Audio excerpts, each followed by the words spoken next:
అలా door open చేయగానే చల్లగా మొహానికి గాలి కొట్టింది చూడండి. అబ్బా! అప్పుడు హిట్ అయింది నాకు రియాలిటీ. దాంట్లో ఎంటర్ అవుతుండే ఒక మంచు కొండల్లోకి ఎంటర్ అవుతుంది అనే ఫీలింగ్. ఈ ప్లేస్ గురించి నేను డీటెయిల్స్ అన్నీ మీ క్లాస్‌లో చెప్తాను చూసేయండి.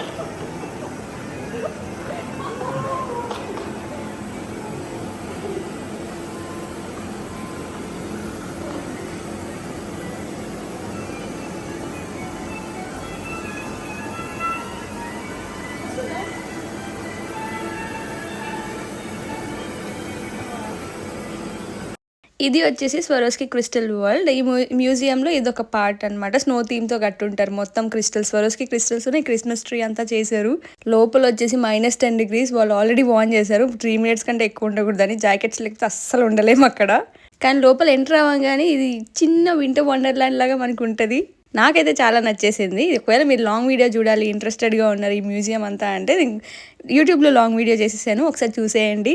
ఉన్న 2 మినిట్స్‌కే చేతులు ఫ్రీజ్ అవ్వడం స్టార్ట్ అయిపోయాయి. కానీ ఆ ప్లేస్ మాత్రం నాకు చాలా బాగా నచ్చింది. నాకు మ్యూజియంలో సెకండ్ మోస్ట్ నచ్చింది ఇదే అనమాట. ఫస్ట్ ఏంటనేది నెక్స్ట్ వీడియోస్‌లో చూపించేస్తాను. అంతే గైస్, ఉన్న కాసేపట్లో అయితే నాకు బాగా ఎంజాయ్ చేశాను ఈ పార్ట్‌నైతే. నేను తర్వాత ఫ్రీజ్ అయిపోతుండే కాబట్టి త్వరగా వెళ్ళిపోయాను కూడాను. Next part of the museums next వీడియోస్‌లో పెట్టేస్తాను. బాయ్.